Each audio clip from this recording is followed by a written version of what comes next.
2019 కంటే ముందు మార్కెట్లో అధికంగా పోయింది వాస్తవం ఉండొచ్చు. మళ్ళీ 2019 కంటే ఎంతమంది డిఫాల్టర్ ఒకసారి ఆలోచన చేయండి.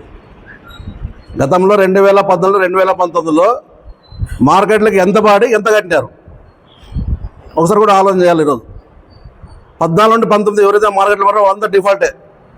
మరి 2019 నుండి ఎప్పుడైతే వైఎస్ఆర్ గవర్నమెంట్ వచ్చిన తర్వాత అందరినీ పబ్లిక్ కూడా ఇన్వాల్వ్ చేస్తూ మీరు పాడండి అని చెప్పిన తర్వాత దాదాపుగా అప్పటికి ఇప్పటికి పెద్ద డిఫరెన్స్ అలే. కానీ కలెక్షన్ కూడా అందరూ అప్డేట్ చేశారు, పెండింగ్ లేదు. ఇప్పుడు రన్నింగ్ ఏమన్నా పెండింగ్ ఉండొచ్చు, ఎందుకంటే మార్చికి అయిపోయింది. అది మార్చి అయిన తర్వాత 4 నెలలు నడుస్తుంది. ఇప్పుడు రన్నింగ్లో ఏమైనా పెండింగ్ ఉండొచ్చు తప్పితే గత 5 ఏళ్ళలో 4 ఏళ్ళలో కానీ 5 ఏళ్ళలో కానీ మా వైఎస్ఆర్ ఎమ్మెల్యే గారి అంటే సాయిప్రసాద్ గారి యొక్క ఆధ్వర్యంలో మా కౌన్సిల్ ఆధ్వర్యంలో ఏ పెండింగ్ లేదు.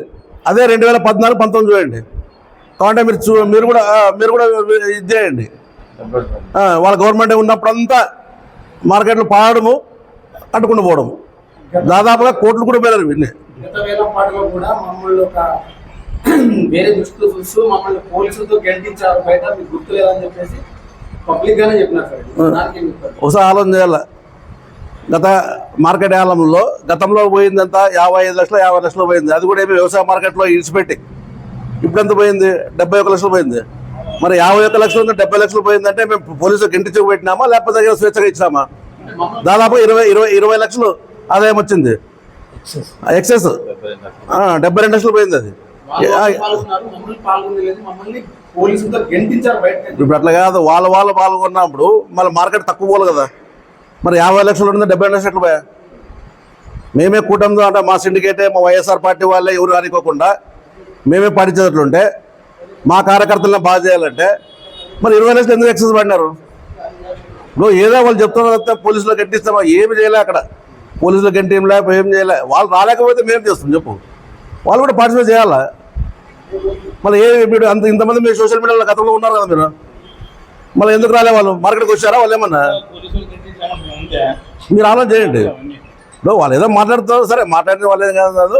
కనీసం ఇప్పుడు 23వ తేదీన ఏదో చెప్పినారు, డేట్ ఇచ్చారు.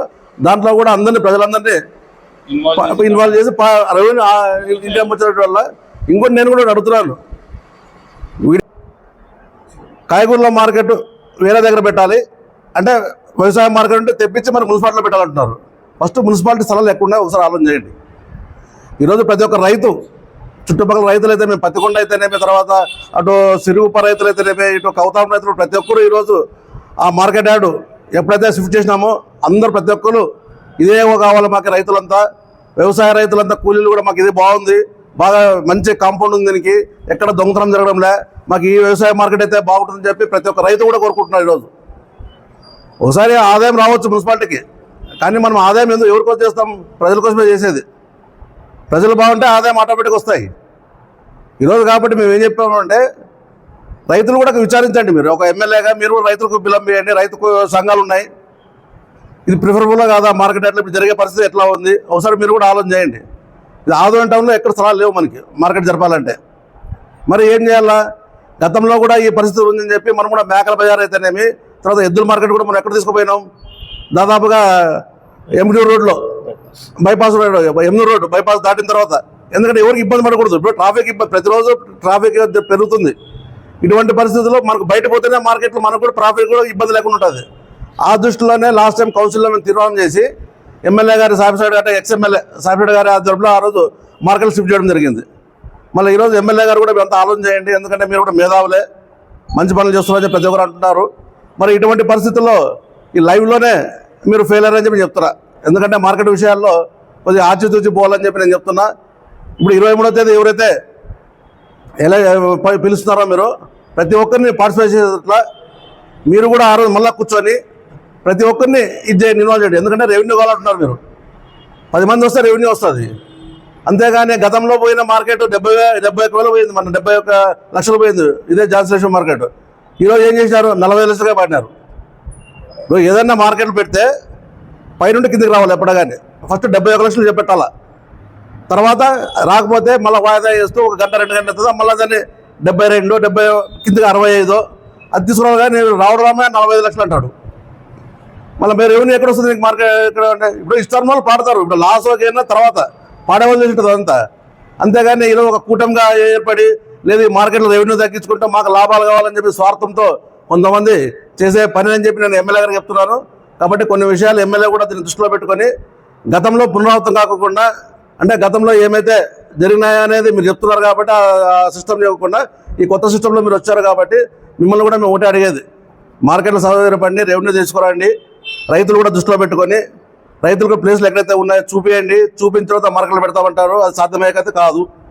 ఎందుకంటే ఆల్రెడీ ఈరోజు నా 5 నెలలు అయింది, మార్చిలో అయిపోయింది దాని మార్కెట్ యొక్క 1 year. ఇప్పుడు మార్చి అంటే ఇప్పుడు జూలై దాదాపు 4 నెలలు అయింది. మళ్ళీ ఇప్పుడు మన మున్సిపాలిటీకి ఇన్కమ్ కావాలంటే ఇమ్మీడియట్గా మీరు మార్కెట్ పెట్టాలా. కాబట్టి గతంలో ఏమైతే ఉందో దాన్నే అనుసరిస్తూ తర్వాత మీరు ప్లేసులు ఉడికిన తర్వాత రైతులకు ఇబ్బంది లేకుండా ఎక్కడైతే మార్కెట్ ఉందో ఆ మార్కెట్లో పెడితే బాగుంటుందని చెప్పి మా వైఎస్ఆర్ పార్టీ ద్వారా చెప్తున్నాం. ఎందుకంటే ఎమ్మెల్యే గారు కొత్త కాబట్టి మేము మీకు చెప్పవలసిన పరిస్థితి మాకు ఉంది కాబట్టి ఒక అనుభవంతో మేము మీకు చెప్తున్నామని చెప్పి నేను కోరుకుంటున్నాను. ఎందుకంటే రైతులను దృష్టిలో పెట్టుకోండి. ఎందుకంటే మార్కెట్కి వచ్చే రైతులే, వాళ్ళు తెల్లవారుజామున 3-4 గంటలకే వస్తారు. మరి అక్కడైతే మన వ్యవసాయ మార్కెట్లో అయితే కన్నా సిటీ ప్లాట్ఫామ్ ఉన్నాయి, గోడౌన్స్ ఉన్నాయి, అన్నీ ఉన్నాయి కాబట్టి అదైతేనే అనుకూలం రైతులకి. ఈరోజు ఇక్కడ కాదండి, ఎమ్నూరు కూడా అంతే. ఎమ్నూరు కూడా ఎక్కడ పెట్టినారు, గతంలో మున్సిపాలిటీలో ఉండింది, దాన్ని కూడా ఏం చేసినారు రైతుల దృష్టిలో పెట్టుకొని వాళ్ళు కూడా మార్కెట్ యార్డ్లో పెట్టారు. అది కూడా కనుక్కోమని చెప్పాలి ఎమ్మెల్యే గారు. కాబట్టి ఈరోజు కర్నూలు మార్కెట్ ఎక్కడుంది, అది కూడా వ్యవసాయ మార్కెట్లోనే. కాబట్టి వీటన్ని దృష్టిలో పెట్టుకొని ఎమ్మెల్యే గారు కూడా ఏదైనా తీర్మానం చేయాలంటే కూడా మా కౌన్సిల్ సభ్యుడు తీర్మానం కంపల్సరీ మా కౌన్సిల్ సహకారం కావాలి. కాబట్టి ఒకసారి మీరు మా కౌన్సిల్ అందరూ కూర్చొని, చైర్మన్ గారు అయితేనే వైస్ చైర్మన్ గారు అయితేనే కౌన్సిల్ కూర్చొని ఆ మార్కెట్ ఎలాగైతే పెడితే బాగుంటుందని చెప్పి ఒక నిర్ణయం తీసుకొని. నమస్కారాలు. ఈరోజు ఆదోని మున్సిపాలిటీలో గత 2 రోజులుగా ఆదోని మార్కెట్లు, అటు ఝాన్సీ లక్ష్మీ మార్కెట్ అయితేనేమి, అలాగే ఎద్దుల మార్కెట్ అయితేనేమి, గొర్రెల మార్కెట్ 3 కూడా ఏలం జరుపుటకు మున్సిపల్ అధికారులు డేట్ ఇచ్చారు. మళ్ళీ ఆ డేట్లో చాలామంది అమౌంట్ కూడా కట్టడం జరిగింది. ఇది అది 2వసారి ఇది. ఎందుకంటే మార్చిలో ఎలక్షన్లు ఉన్నాయి కాబట్టి యాక్చువల్ మార్చిలోనే ఇవన్నీ ఏలంలో కావాలి. కానీ మార్చిలో ఎలక్షన్లు ఉన్నాయి కాబట్టి ఎలక్షన్ కూడా అడ్డం వస్తుందని చెప్పి దాన్ని 3 నెలలు టైం ఇస్తూ మళ్ళీ ఇప్పుడు జూలైలో పెట్టాలని చెప్పి మన కమిషనర్ గారు అయితేనేమి మా కౌన్సిల్ తీర్మానం చేసుకొని ఒక గెజెట్ రూపొందించారు. ఎప్పుడే కానీ మున్సిపల్ మార్కెట్ ఏలాలు ఒక గెజెట్ ప్రకారమే పోతాయి. అది కూడా ఏమి, ఫస్ట్ కౌన్సిల్ దాన్ని రూపొందిస్తుంది. కౌన్సిల్ రూపొందించిన తర్వాత అది మార్కెట్లోకి ఏలం పెడతారు. మళ్ళీ ఈరోజు ఎవరైతే మొన్న జరిగిన ఏలంపాటల్లో కూటమి అభ్యర్థులు ఎవరైతే ఉన్నారో సోషల్ మీడియా ద్వారా మేమంతా చూసింది ఏమంటే వైఎస్ఆర్ పార్టీ వాళ్ళు ఏలంలో పాడకూడదు. ఈరోజు ఎమ్మెల్యే గారి సమక్షంలోనే మళ్ళీ ఈరోజు కూటమి అభ్యర్థులు వాళ్ళు చేసిన పనితీరు అయితేనేమి, వాళ్ళు మున్సిపాల్లో చేసిన వాక్యాలు కూడా సోషల్ మీడియా ద్వారా అందరూ ప్రజలంతా చూస్తారు. ఈరోజు ఆదరణ ప్రజలంతా మరి ఒకసారి ఈరోజు ఎమ్మెల్యే గారిని మేమంతా కోరుకుంటున్నాం. ఎమ్మెల్యే గారు కూడా గమనించాలి. ఈరోజు ఎమ్మెల్యే పార్థసారథి గారు ఆదోనికి కొత్త అంటున్నాడు. సరే, 3 నెలల నుండి ఎమ్మెల్యే గారు ఆదోళన తిరుగుతున్నాడు. ఎలక్షన్ కంటే ముందు, తర్వాత ఎలక్షన్ల కంటే ముందు అతను పొలిటికల్గా చెప్పుకుంటూ ఆదోని ప్రజలతో ఎన్నుకోబడినాడు. తర్వాత 2 నెలలు అయింది ప్రమాణ స్వీకారమైన తర్వాత ఎమ్మెల్యే గారు కూడా ప్రతిసారి ఎమ్మెల్యే ఏ మీటింగ్లో పోయినా కానీ ఏమంటున్నాడు, ప్రజలు మార్పు కోరుతున్నారని అంటున్నాడు. ఒకసారి బాగా ఆదోని ప్రజలు కూడా గమనించాలి. ఈరోజు మళ్ళీ ఈరోజు ప్రజలు మార్పు కోరి మిమ్మల్ని ఎమ్మెల్యేగా చేస్తే మరి మీ సమక్షంలోనే మరి మార్కెట్ యాలలు ఎలా జరిగినాయో ఒకసారి మేమంతా అడుగుతున్నాం. ఈరోజు స్వేచ్ఛ మీరేమంటున్నారు, ప్రతి ఒక్కరికి నేను స్వేచ్ఛ ఇస్తా అంటున్నాడు. భూ కబ్జాలు అయితేనేమి, ప్లాట్ల విషయాలు అయితేనేమి, ఏ విషయంలో అయినా నా దగ్గరకు రండి, నేను మీకు స్వేచ్ఛ ఇస్తున్నాను, ఏమైనా నేను తాట తీస్తాను, నేను అది చేస్తాను ఇది చేస్తాను అన్నటువంటి పరిస్థితి మనం చూసినాం. మళ్ళీ ఈరోజు మన జరిగిన మున్సిపల్ కౌన్సిల్లో ఈ యాలం విషయంలో అది మీరు లైవ్ చూసినారు దాన్ని. ఇదేదో బ్యాక్గ్రౌండ్ స్క్రీన్ కాదు, ఇది లైవ్ చూస్తూ మీరు కూడా మౌనంగా ఏం చేసినారు, ఆ మున్సిపాలిటీ వాయిదా చేసినారు, 23వ తేదీ వాయిదా చేసినారు. ఒకసారి ఇవన్నీ ప్రజలు కూడా ఆలోచన చేస్తున్నారు. ఈరోజు ఎమ్మెల్యే గారు మంచి వ్యక్తే, బాగా మాట్లాడతాడు, చదువుకున్న వ్యక్తే. మళ్ళీ ఈరోజు మార్పు అని మీకు ఇచ్చిన తర్వాత, మీ చేతిలో ఇచ్చిన తర్వాత మళ్ళీ ఈ మార్పు అనేది మీరు ఎలా చేస్తారో ఈరోజు ఇది నిదర్శనం ఇది. ఎందుకంటే గతంలో మేము ఏం చేసినామంటే, ఆ రోజు కరోనా టైంలో మార్కెట్ యార్డ్ని ఒక దగ్గర పబ్లిక్ అయితే కరోనా వస్తుందని చెప్పి మార్కెట్ యార్డ్ని మన market yard agriculture market yard change చేసింది వాస్తవమే. గతంలో ఎలా ఉండింది, పాత బస్ స్టాండ్లో ఇరుకిరుకు సందుల్లో టమాటా కంపలు పెడుతూ, వంకాయల కంపలు పెడుతూ ఒకరికొకరు మీద పడుకుంటూ ఏలాలు జరిగేవి. మన దాంట్లో దృష్టిలో పెట్టుకొని ఎప్పుడైతే వ్యవసాయ మార్కెట్ చేంజ్ చేసినామో దాన్ని అక్కడి నుండి మళ్ళీ పునరావృతం మున్సిపాలిటీకి తేవాలంటే ఇబ్బంది అవుతుంది.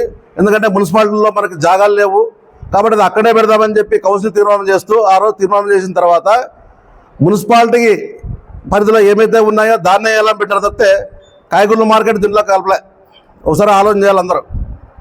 ఎందుకంటే ఈరోజు మన జరిగిన వాళ్ళు ఏమంటున్నారు, వేలంపాట వేసేటప్పుడు ఏం చేస్తారంటే మామూలుగా అన్ని విషయాలు తెలుసుకొని వేలంపాటకు పిలుస్తారు.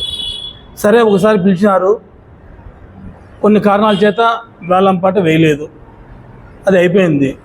సెకండ్ టైం అయినా మనము ఈ రైతులకు వ్యాపారస్తులకు ఏ విధంగా మనం సహకరించి వాళ్లకు స్థలం చూపించి వేలం వేసేవాళ్లకు, వేలంపాట పాడేవాళ్లకు, తర్వాత వ్యాపారస్తులకు అన్నీ అనుకూలంగా మనం చూసుకొని ముందు పోతే బాగుంటాం. కానీ మాటికి వేలం పిలవడము, దానికి డబ్బు కట్టేవాళ్ళు కట్టడము, అది జరగకుండా మళ్ళీ వాయిదా వేయడము, ఇది పద్ధతి కాదు. గతంలో కూడా మనము వేసిన వేలంపాట చూసుకోవాలి. ఇప్పుడు ఈసారి మార్కెట్ కొంచెం ఏదో ప్రాబ్లం ఉందనేసి మనం దీన్ని మాటికి చేంజ్ చేసుకుంటూ పోతే వచ్చే రెవెన్యూ మన మున్సిపాలిటీకి చాలా తక్కువ అవుతుంది. అందువల్ల ఆ రెవెన్యూ రాకపోవడం కారణం ఏమవుతుందంటే మన మున్సిపల్ అధికారులే కారణమవుతారు. అది దీన్ని ఆలోచించి కరెక్ట్ నిర్ణయం తీసుకొని ఒక డేట్ ఫిక్స్ చేసుకొని ఆ డేట్ ఖచ్చితంగా వేలం వేసి మున్సిపాలిటీకి ఆదాయం చేకూర్చాలని కోరుకుంటున్నాం. Thank you. ఏమున్నా ఇట్లా ప్రాబ్లమ్స్ వస్తే పార్టీలు మారుతుంది తప్పితే ప్రజలు మారడంలే. ఈరోజు వైఎస్ఆర్ పట్ల టీడీపీ వేస్తారు, టీడీపీ మీద కూటమి వేస్తారు, కూటమి మీద మేము మారుతున్నాము. ఇది తప్పితే ప్రజలు కూడా చూస్తారు. ఈరోజు ఆదోని ప్రజానికి అందరూ చూస్తారు ఈ వీడియో ముఖం ద్వారా ఏం జరుగుతున్నది. కనీసం వాళ్ళు ప్రజలు కూడా వచ్చి మీ ముందు మీడియా ముందు వచ్చి ఇది అన్యాయం అనేది ప్రజల్లో మాట్లాడాల. అదైతేనే ప్రజలకు బాగుంటుంది. ఏమున్నా మేము వాళ్ళ మీద చెప్పడము, వాళ్ళు మా మీద బురద వెళ్ళడము, వైసీపీ కూటమి చెప్పడము, కూటమి వైసీపీ చెప్పడము, ఇదే జరుగుతుంది తప్పితే ప్రజలు ఎంతోమంది వాళ్ళ అసోసియేషన్లు ఉన్నాయి, మార్కెట్ అసోసియేషన్లు ఉన్నాయి, తర్వాత క్లాత్ అసోసియేషన్లు ఉన్నాయి, వాళ్ళు కూడా వచ్చి ప్రెస్ మీట్ పెట్టమని చెప్పండి. అప్పుడు ప్రజలకు పోతాయి ఇవన్నీ. ఇప్పుడు మేమంటే మేము కామన్ అయిపోతాం, పొలిటికల్ లీడర్లు కామన్ అవుతారు, ప్రజలు కూడా రావాలి దీంట్లోకి మీడియాలాగి. అట్లయితేనే ఆధునిక బాగుపడుతుంది, ప్రజానీకం బాగుపడతారు. అంతే తప్పితే వీళ్ళు మేము చేయడము, గతంలో మీరు 20 నట్లు చేసినారు, మేము ఇప్పుడు వచ్చి 3 నెలలు వచ్చి వాళ్ళ మార్పు కొట్టినారు. మార్పు ఆడొచ్చింది చెప్పు. ఇప్పుడు మార్కెట్ యార్డ్లో తెలిసిపోయింది మార్కు. ఎందుకంటే అది లైవ్లో కూర్చున్నాడు ఎమ్మెల్యే గారు. ఈరోజు భూ కబ్జాలు అవన్నీ ఇతరు కనపడు ఎవరికి, ఎమ్మెల్యే గారికి. కానీ ఇది మార్కెట్ని కబ్జా చేయట్లేదు కదా. కూటమి అభ్యర్థులు ఆదోని మున్సిపల్ మార్కెట్ని కబ్జా చేసినారు వీళ్ళు. ఒకసారి ఆలోచన చేయాల. ఈరోజు ఎవరిని రానికోకుండా మార్కెట్ని కబ్జా చేశారు వీళ్ళు. అంటే మార్కెట్ యార్డ్లో కబ్జా చేసినారు కూటమి వాళ్ళు. మేము అదే అంటున్నాం మేము. కాబట్టి స్వేచ్ఛగా పాండియాలి. ఇప్పుడు ఎమ్మెల్యే గారు ఏం చెప్తారు, ప్రతి ఒక్కరు నేను స్వేచ్ఛ ఇస్తున్నాను, ప్రతి ఒక్కరు రావచ్చు, ఏ ప్లాట్ విషయంలో అయితే కానీ ఏ విషయంలో కానీ ప్రతి ఒక్కరు అంటున్నాడు. మంచి పరిణామే అది, మేము కూడా స్వాగతిస్తాం అటువంటి వ్యక్తుల్ని. కానీ ఈరోజు జరిగిందేమి మీ సమక్షంలోనే మీ ఎదురుగా మున్సిపాలిటీ మీరు కబ్జా చేసినారు. ఎవరు కుటుంబాలు కబ్జా చేసినారు. వైఎస్ఆర్ రానికోకుండా, కామన్ పబ్లిక్ ఎవరైతే ఉన్నారో వాళ్ళని పాటినికోకుండా, కూటమి వాళ్ళే ఎవరిని రానికోకుండా ఈ ఏలవల పాటలు పాడాలని చెప్పి దృష్టిలో పెట్టుకున్నారు. మరి రాబో 23వ తేదీన అందరినీ పార్టిసిపేట్ చేసేట్లా ఎమ్మెల్యే గారు చొరవ తీసుకొని మళ్ళీ మున్సిపాలిటీకి ఆదాయం వచ్చేట్లు చేయాలని చెప్పి మేము కోరుకుంటున్నాం.